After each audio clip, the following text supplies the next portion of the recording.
Welcome to another episode of the Coffee Roaster Warm-Up Sessions podcast. Friends, hopefully everybody's doing well. Hopefully everybody's doing quite dandy.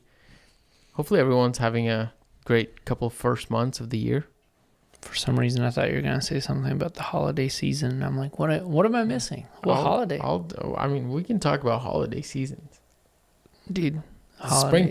Springtime. Spring's coming around. Just around the right corner. around the corner. Yeah. Do you celebrate Groundhog Day? I do. I don't know. It's go out there celebrating, or it's just something you have on your calendar. Like you wake up, you're like, what did the groundhog say? You go out there, watch the live stream from, it's some Whoville or something out in Kentucky. I hope the groundhog hasn't gotten canceled yet. I mean, you never know what the groundhog's up to. Yeah, it's true. It's true. What do groundhogs do? Do they live underground, or is that moles? I honestly, I have no idea what a groundhog is and what species it is. My groundhog knowledge is at a bare minimum. Like a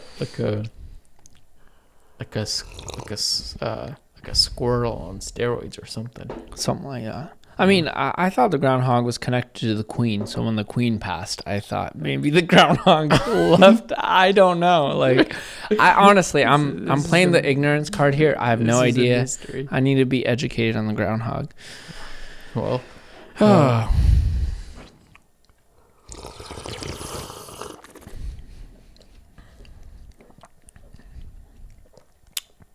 not bad. I think slightly over extracted. I mean, we tightened it up, but might have done a little too much. Yeah, I don't know. I if you ask me, it's or is this coffee old? It's definitely on the strong. Like, I don't want to say stronger because that's not the word. Yeah, but it's like a really, I don't know. How much coffee? I mean? Yeah. How much coffee did you put? 50? 50, yeah, regular. 1 to 16, I think. Nice. But it tastes really well extracted. It's just a little, maybe on the borderline of over, but it's great. What do you mean? Yeah, it's fine. It's a little syrupy. You're still getting syrupiness. Big-bodied. Yeah. It's very nice big bodied. That's why I'm saying that it feels like strong almost. Mm-hmm. But it has this like candied, I don't know if that's far. Maybe some kind of candied. What coffee is this? This is Colombia, washed Colombia. Oh, nice. Colombia Huila. Orange, pomegranate, red wine are the flavor notes on the bag. Nice. Don't taste any of them. No. Sorry, Prodigal. I get it. I'm not on board these notes. I think I struggle with pomegranate. There's a lot of, aren't you getting that like rich sweetness, like in the, almost tastes. I don't know. There is like a rich, some kind of fruit sweetness like in the body. Yeah. And I think that might be the pomegranate and the wine, but. Yeah, I don't know. I think I tend to affiliate pomegranate as more of a tart and savory flavor. If that makes any sense. I hate calling out savory notes because it feels like they shouldn't be used in coffee. Well, that's not true. Not all savory thing. I'm not talking about like potatoes. You know, that's a bad thing. Yeah. Right. Or that's a defect, not a bad thing. You know what I mean? Yeah. No, it's nice. I think it's really nice. I think with the flavor notes, what I'm kind of pondering on is what part of red wine. Like, what are we talking about here? Are we talking about the tartness? Are we talking about the acidity? Are we talking about tannins? Especially since that's pretty wide. Yeah, is it boozy? It's not boozy. Yeah. Yeah. It doesn't, like, automatically when you see wine, you think of a natural, right? But it's not. It doesn't taste like that. So I'm trying to figure out what part of red wine. No. don't know, but I'm enjoying this. Yeah. I like it a lot. It's really solid, and yeah. I don't. You know what's interesting? Actually, speaking of Colombian coffees, I don't know who posted on Instagram the pie chart. Maybe it was Yes. Juan Diaz or of like in Competition. competition the coffees used. It's insane. I didn't know it was that disproportionate. I think it's like 80% Colombian coffees. And geishas. Yeah. It was no, it was it Gesha's? Yeah.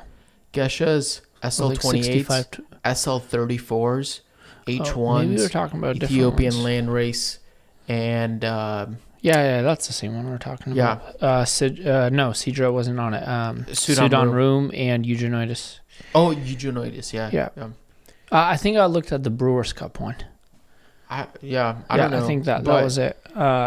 It was a shocking one, yeah. But it's shocking, but it actually also like there's nothing shocking about like it's kind of to be expected. I don't know, but Just trying to pull it up, but I can't find it. Yeah. But yeah, I've had a speaking of like that, like I've just had a. I mean, goes to show that Colombia, it's still like such a solid producing country. Yeah. Like, it's a classic, like when you go to like the store and it says like 100% Colombian coffee, like from who knows where. Yeah. And they're still killer, like taking up so much space at competition.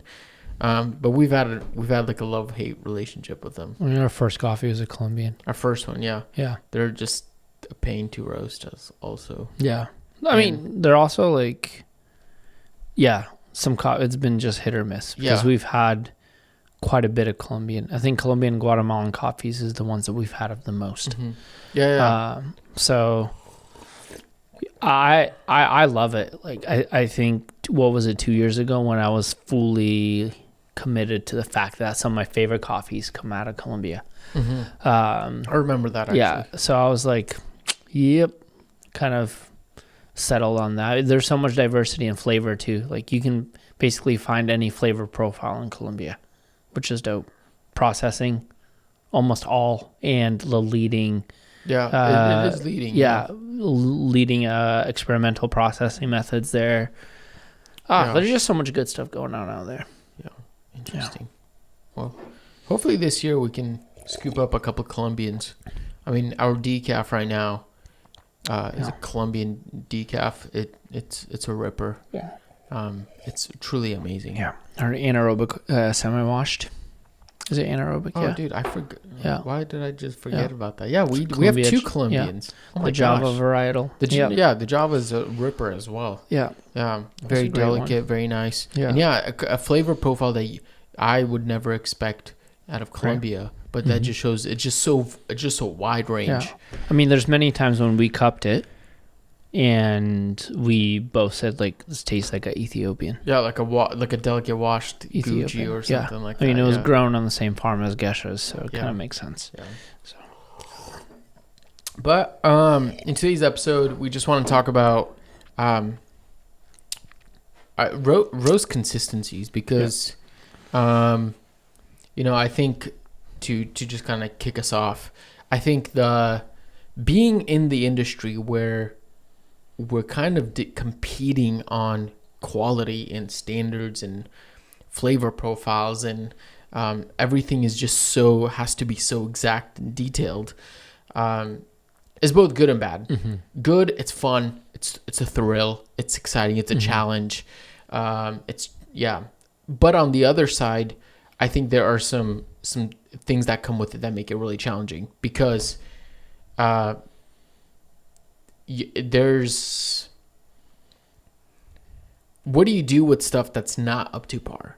Mm-hmm. What do you do with stuff with roasts that might have gone just a little different than what you expected, a little different than the reference curve?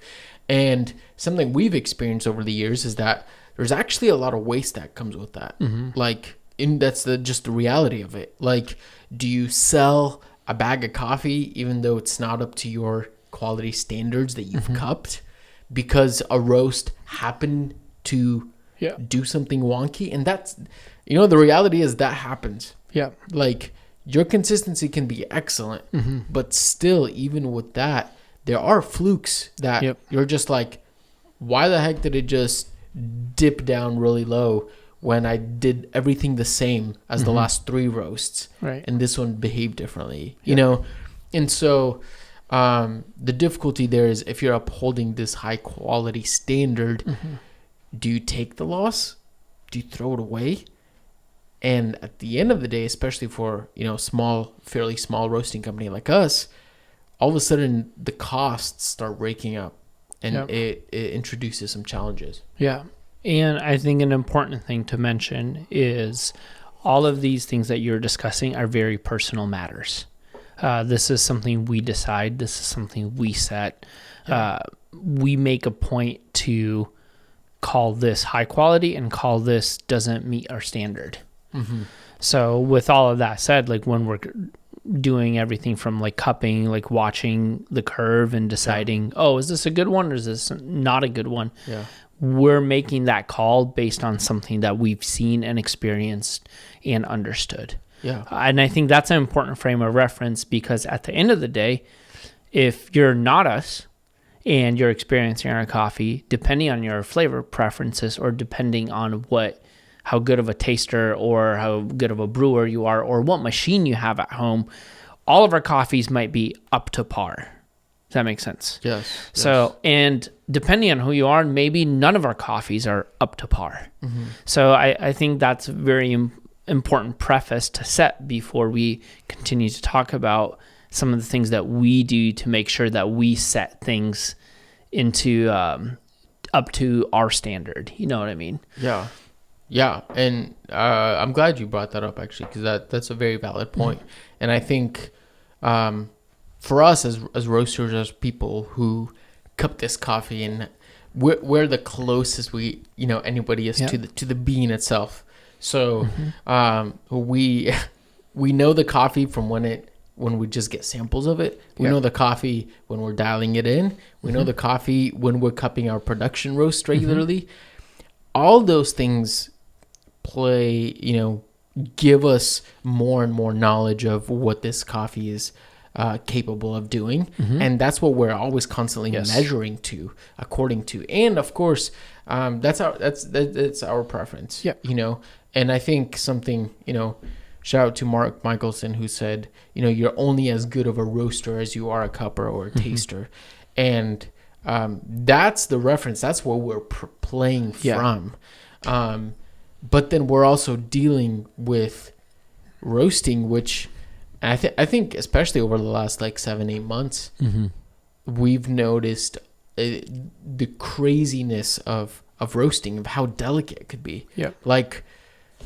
Man, we've cupped coffees that are seemingly so close on the curve, but the results on the cupping table, it's noticeable. And I don't know if we're just crazy or if this is a placebo effect, but we're oh no, these two things are fairly noticeable different. Yep. But in the roast, I mean, come on. Yep. And also because this is year 3, right? Year 3? Yeah. Or is it already year 3, not 4. Because it's been a few years, we've collected enough data or information that we can basically evaluate that and categorize that and put that into a plan, or what we're talking about, a system, in order to be able to make different decisions and make the calls. I remember one of the most monumental, at least for me, it was one of the most monumental shifts that we made in our whole company process is what and how we store green. Yeah. Because that, not only did that change our roasting approach and our dial-in approach, that also changed in how we basically, how much green we buy. So it was crucial for us to be after this point, the green is going to fade. And if we keep it at this temp, it's going to fade more. So we need to find that middle ground where we buy enough green. Yeah. So I think that was probably the biggest system that I remember us putting in place to know, hey, when temps hit this, we need to do this. And when we buy coffee at this point in the year, we need to prepare to move this coffee at this rate. Yeah. And I think that goes with that. I mean, even as the seasons change here in Washington, especially like spring and fall, I'm really we're really noticing and being very aware of what that's doing to our curves, what that's doing to our green, because our temperatures are fluctuating here so much. And so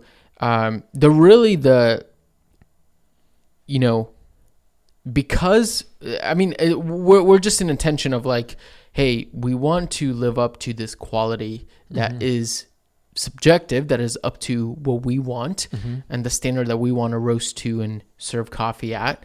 But then we also don't want to serve coffees that are not on par with that. And so sometimes that means that we have to throw away a batch, which is never fun.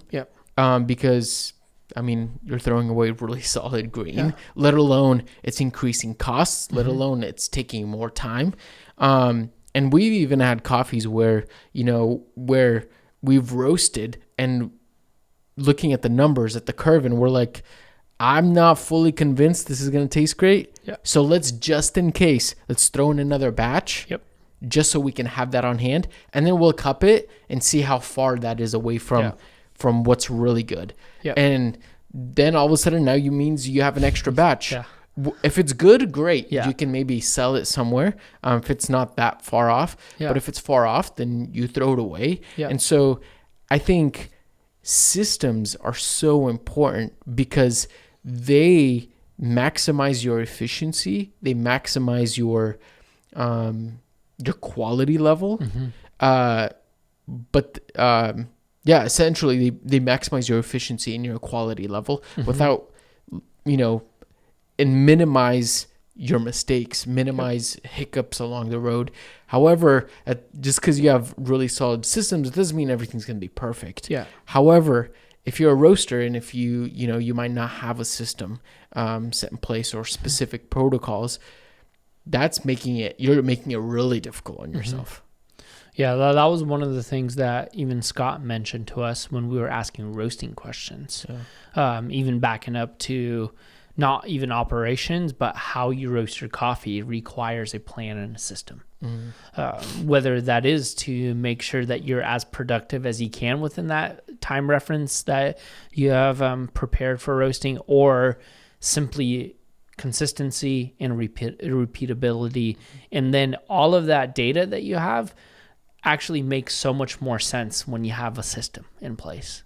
So everything that you're saying is like absolutely crucial to running not only a quote unquote successful roasting company, because we're talking about flavor here. And I think a lot of the times how successful you are in roasting is dictated by how tasty your coffee is. We're in the business of flavor, of course, so that will dictate your success level. But not only that, it'll dictate your like productivity level. Because let's say we decided to, we won't waste coffee and we won't roast that second batch. And then we go to cup that batch and that batch is absolutely awful. So we have a choice. We either wait and not send any coffee to whoever bought coffees, or we have to fire up the roaster and roast one batch, which is very inefficient. To those of you roasters, like to warm up and cool down the roast itself for a 10 to 12 minute batch is just a lot of wasted time. So you have to have things in place. And before that, like, what makes us even think like, should we roast a second batch? And that's a whole nother system. That's how we look at data on Cropster.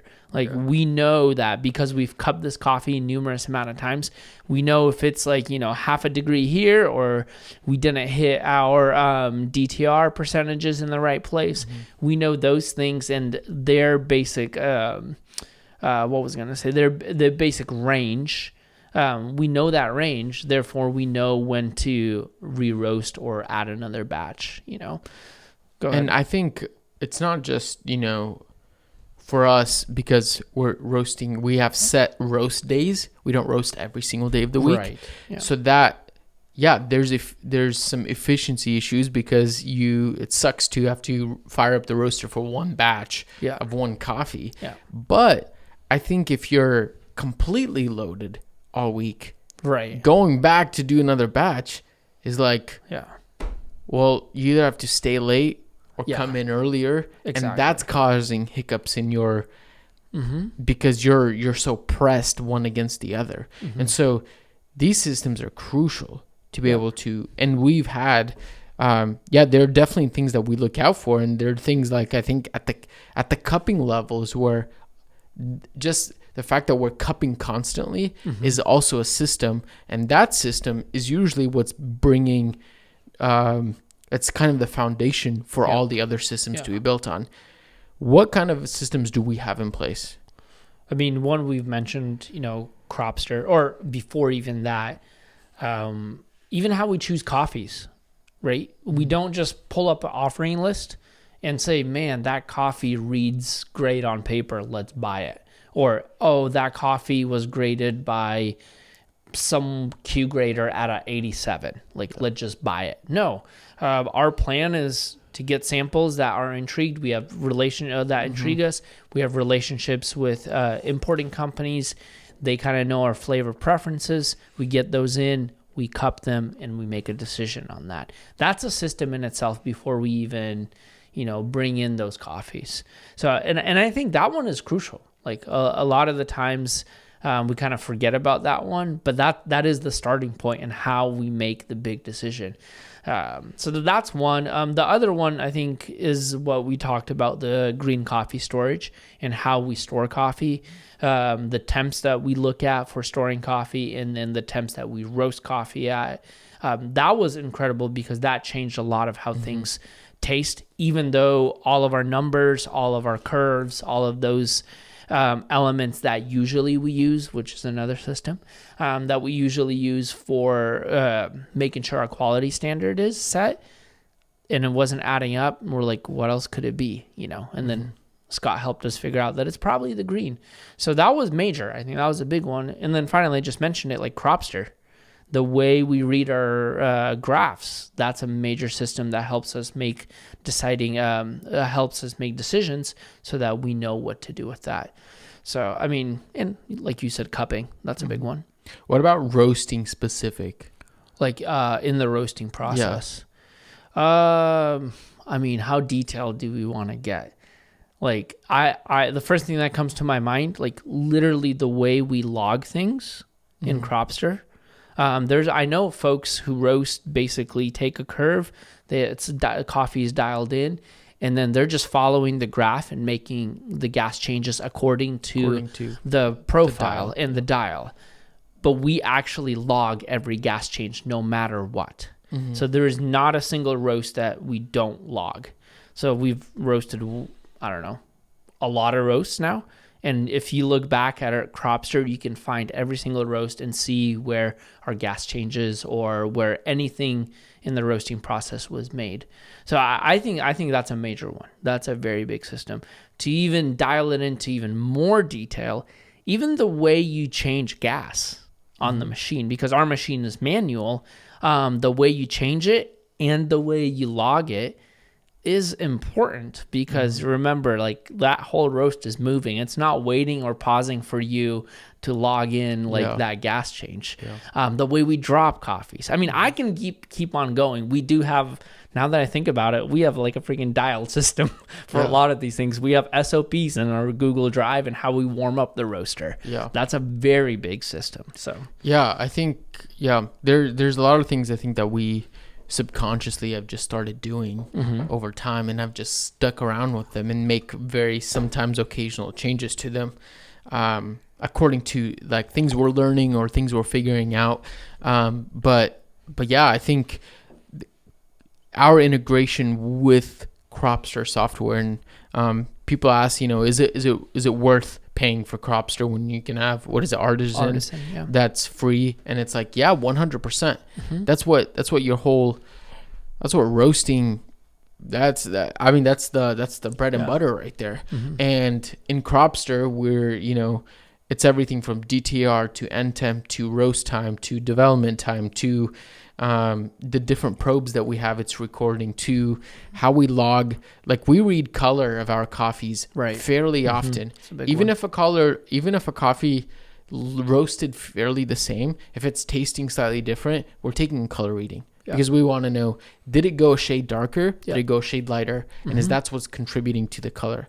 And so a lot of these things we have in place that allow us to operate the way we operate. Mm-hmm. And I mean, I can see us even growing and changing our Yes. our system as we move on to accommodate whether that's as we grow, as we're continually growing and roasting more coffee, roasting different coffee, but also as we're just simply learning and becoming better roasters and learning the machine and all this stuff.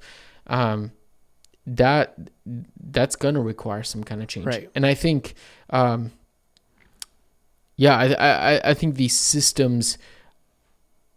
We even have like the fact that like we have a standard that we function under, but when things go wrong, I think it's healthy to have a system for when things go wrong. Yep. When a roast doesn't go as planned, what do you do? When it doesn't cup the same way, what do Right. you do? When all these things, you kind of have to have that built out and have those plan Bs so that you can function pretty flawlessly as a roasting company.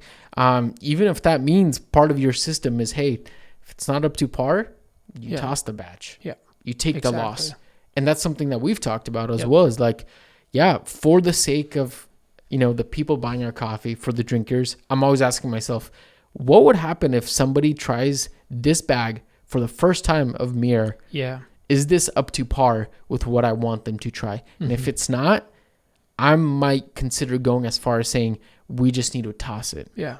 And that's part of the game. I'm sorry. And that's it sucks, but It's hard. Yeah, it's very hard. And I mean, I think I'll be honest with all the listeners, some little bit of vulnerability from Sergi here. I have a hard time with that. Like I have a very hard time with that. Not to say that I don't want high quality stuff. Like, that's where my heart is. Like I want the best coffee all the time, every single batch. But I have, knowing the costs that go in, knowing the work that we put in, I struggle a lot with tossing a batch. A lot. Like my mind goes like, okay, maybe I can donate this coffee. Maybe I can, like, what can we do apart from grinding it and throwing it into the garden? Yeah. Like, what are some, even that, like, to me is like, okay, well, maybe it'll enhance the garden. Those tomatoes in mom's greenhouse are going to be like freaking bonkers. Yeah.